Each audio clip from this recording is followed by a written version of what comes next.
Good evening and thank you for joining us for KREM 2 News at 5. I'm Mark Hanrahan. And I'm Whitney Ward. We want to get right to some breaking news here at the 5 o'clock hour. There is heavy police activity out of North Spokane tonight. Authorities are telling people to shelter in place. KREM 2's Casey Decker live at the scene now with more details on this situation. Casey? Yeah, Mark, Whitney, I'm here live on La Crosse Avenue where a scene is just wrapped up. In fact, it was a SWAT standoff. I can kind of step out of the picture to show you the location of this building here on La Crosse Avenue. This is kind of near Patrick Byrne Park in North Spokane. And we're told that police were here to arrest a man who had several outstanding felony warrants. They tweeted that his name is Michael Green. He's a 39-year-old man, and they say that he was taken into custody, so he was arrested here. We actually saw that happen earlier. There were SWAT members on scene, and it appears there's no sort of violence or anything like that. It appears that it all ended peacefully here. As you heard earlier, there was temporarily in this neighborhood a shelter-in-place order sent out to some people's phones. Obviously, right now, with no more police on scene, I think it would be probably safe to assume that that has been lifted, although we haven't confirmed that yet with Spokane police. But again, a SWAT standoff here in North Spokane this afternoon, just concluding a few moments ago with a suspect arrested. For now, I'll send it back to you guys. Reporting live in North Spokane, Casey Decker, KREM 2 News. Casey, thank you very much. All right, let's talk weather now. The National Weather Service predicting an historic extreme heat wave this weekend. We need all the adjectives to describe this. Meteorologist Tom Sherry is here to tell us a little bit more about what the next few days really have in store for us. Oh my gosh, it's going to be the next 7 days. And really, we really hit the heat by this weekend and into next week. Temperatures are going to be well over 100 degrees on some of these days. It's just incredible. Right now, the excessive heat watch is in effect through next Wednesday. It'll start this weekend and then continue through next Wednesday. Everywhere you see shaded in red right here. And temperatures could get up to 112, 115 degrees down in the lower Columbia Basin. Take a look at all the records we think we're going to break. On Saturday, the forecast high is 101. That will break the record of 100. Sunday, we're talking about a high of 105. That will also be a brand new record. And then if we get to 109 degrees on Monday and Tuesday, not only do they break the record for that date in history, it will break the record for the hottest day ever recorded in the Spokane area. 108 degrees was the previous record that we had seen there as well. So again, what we're talking about is seeing temperatures that are going to be extremely hot around the region. And again, when we talk about when your current temperature, this is relatively cool at 87 degrees. Winds out of the southwest right now at 10 miles an hour. When we look at your satellite and radar pictures, still a few thunderstorms down in northeastern Oregon. Of course, we're very worried about wildfires in this kind of heat. An overnight low of 61 tonight. We'll look for a daytime high of 91 tomorrow, and then we'll begin to see the real heat arrive on the weekend. So with that, we turn it over to meteorologist Thomas Patrick to explain more about the heat wave dangers that are headed our way. Thomas? Yeah, Tom, we do a lot of comparisons to the summer of 2015. We remember how hot that was. This is going to be one of those cases where years from now, probably be comparing to what happened in June of 2021. Why are we so confident that we're going to hit these extreme temperatures that could be all-time record-breaking? Well, all goes to the weather pattern that is in place. And this is just a textbook heat dome that is moving directly over the Pacific Northwest. Heat dome being an extreme area of high pressure that just clears out the atmosphere. It clears out the jet stream. No chance for any rain or other weather systems to even budge the anchor position of this heat dome. And again, it's going to move right on top of us over this weekend and early next week. In fact, if you look at it from a 3D perspective, you take a slice in that dome, well, that hot air that's underneath the high pressure physically expands the atmosphere, creating this dome-like feature.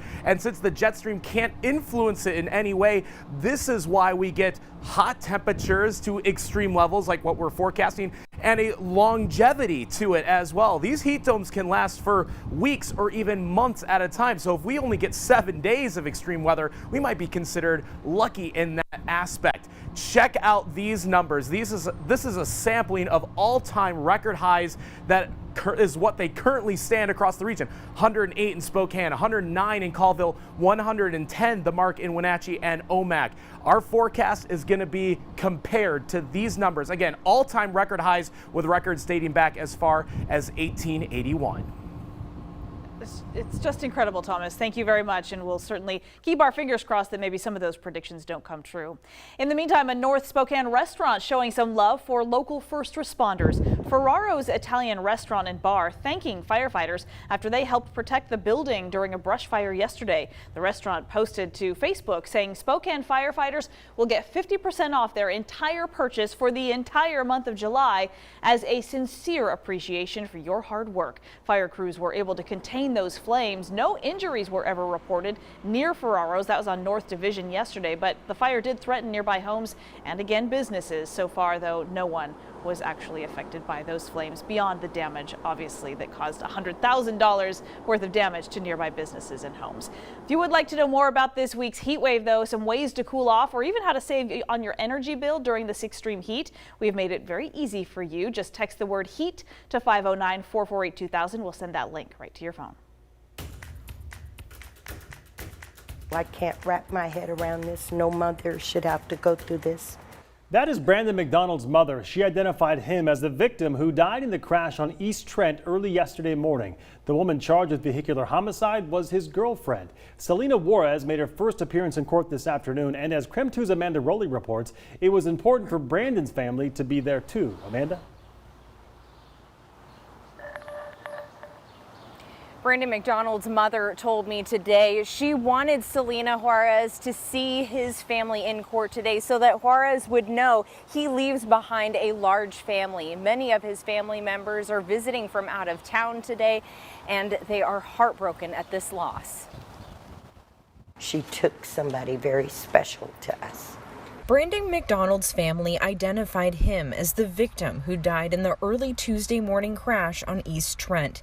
His mother, Jackie Collins, says he leaves behind a large family who will always cherish his smile and sense of humor. I got 3 babies that'll never know what an amazing dad he was, what an awesome friend and uncle he was. His girlfriend, Selena Juarez, is charged with vehicular homicide. Spokane County court documents say a tow truck driver saw a small car driving in front of him slide down a small embankment and back onto Trent Avenue.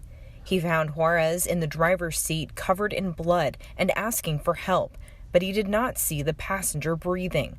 Court documents say when officers arrived, the car had heavy damage to the windshield, the roof was caved in, the front of the car was destroyed, and the airbags had deployed. Officers also say Juarez smelled of intoxicants. According to court documents, Juarez told police she was driving with a spare tire and lost control of her car when she hit the brakes. She told an officer she did not hit anything and did not roll the car. But an officer noted Juarez's story did not match the damage to the car. They were arguing. Brandon's mother told me he was on the phone with his brother before the crash and was scared for his life. I want her to pay for killing my son.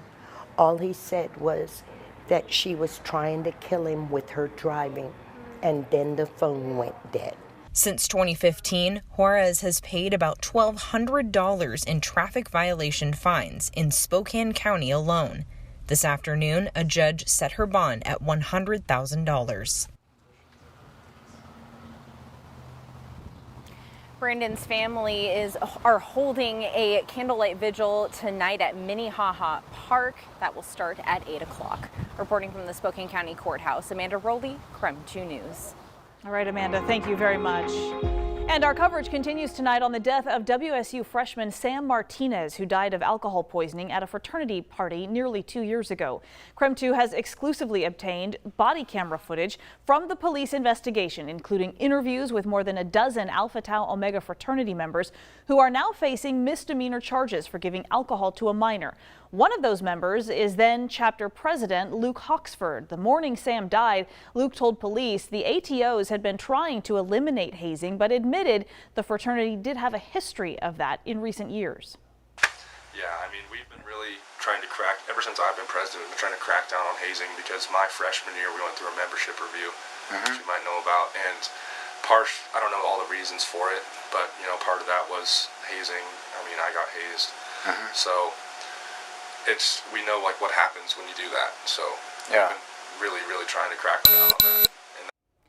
Coming up tonight at 6, we'll also hear more from those interviews with police, plus some of the roadblocks investigators consistently ran into as friends and witnesses were reluctant to hand over information. It's all part of the reason that police said they never could get enough evidence to file felony charges against anyone. So make sure and join us for that tonight on Crime 2 News at 6. Well, today marks exactly 1 year since Governor Jay Inslee issued that mask mandate for the state of Washington. And now we are exactly 1 week away from fully reopening the state. Coming up after the break, we break down the state's data on where Spokane stands specifically. We're back after a quick break.